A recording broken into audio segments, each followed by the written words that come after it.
5G is simply another evolution in wireless information transfer technology, which makes everything possible like self-driving cars, data transferring on big projects, etc. The G in 5G stands for generation, so this is the fifth generation of cellular technology. It all starts with 1G, the first generation of wireless technology, put us in touch with each other, wherever we were through phone voice calls. The second generation, 2G, allows us to text, send messages from one place to another.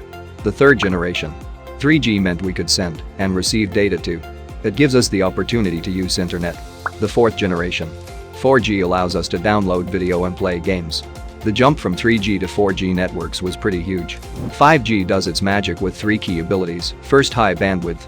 4G could only master about 200 megabits per second of data throughput on a good day. 5G can handle up to 1 gigabits or more, that's 1000 megabits a second. Second, low latency. 4G suffers from around 100 milliseconds or so in response delay or latency. 5G reaction time can be as low as 1 millisecond, which makes everything happen virtually instantly. Third, dense connections. In a given square kilometer, 4G could manage to connect about 1/10 the amount of devices as 5G can. 5G uses new radio technology, the part of any wireless devices that makes the connection. 5G uses some radio frequencies in a band known as sub-6 from 600 MHz to 6 GHz, part of which is also used by current 4G LTE. But 5G will also use a higher band of radio frequencies from 24 GHz to as high as 86 GHz. While these new 5G radio waves can carry more data with higher performance, 5G is the latest generation of mobile networks, and it is a huge step up from what we have available to us today. The jump from 3G to 4G networks was pretty huge. And 4G to 5G is many times greater and is almost difficult to comprehend.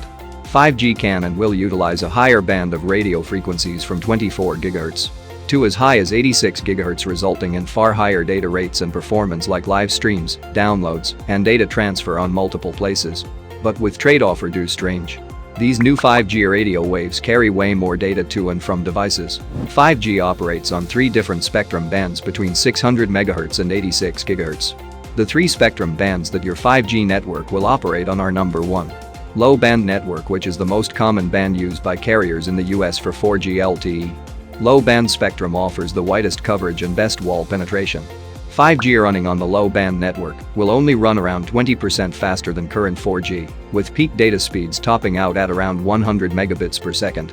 Number 2, high band spectrum, which offers the highest performance for 5G. High band spectrum can offers peak speeds of up to 10 gigabits per second. But its coverage area is narrow and its penetration is poor, so to utilize this network to its full potential, users will have access plenty of cells that are all relatively close by. Number 3, mid-band spectrum, which offers a balance of both speed and coverage. Mid-band provides faster speeds and lower latency than low band, with peak speeds of up to 1 gigabits per second. The coverage and penetration of mid-band will also make it a very reliable and consistent connection. As I'm sure you've already grasped, the most prominent advantages of 5G over previous network is the speed. The predicted 5G speeds of up to 10 gigabits per second mean a 100 times increase in performance compared to existing 4G networks. Users of high-band 5G will be able to do things like downloads movies in under 10 seconds. 5G latency will be around or less than 1 milliseconds, which is quicker than human visual processing. 5G will deliver up to 1,000 times more capacity than 4G. We will need new phones, tablet, portable hotspots and the like with a 5G radio inside to connect to the new 5G networks. Your current 4G or even 3G gear cannot tap into it. The reason for the fear behind 5G largely comes from the very high frequencies that the technology uses to transmit data. 5G operates at the same frequencies that microwaves do.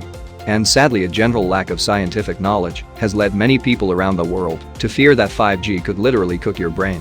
As many scientists have pointed out, though, it's not the wavelength that makes microwaves cook food so effectively, but the power that the microwaves puts out. The average microwave puts out 700 watts of power, while a cell phone barely puts a single watt. 5G has renewed concerns about the safety of cellular radio waves. Some cities have taken action to block 5G deployment. Health questions come up around 5G's use of microwave frequencies. In fact, microwaves are nothing new, already emitted by your current smartphones, your wireless headphones and earbuds, and just about anything with Wi-Fi, as well as yes, microwave ovens.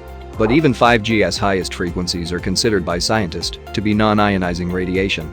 And 5G not uses ionizing radiations like medical X-rays, gamma rays and cosmic rays that will harm cells. And 5G is far below that.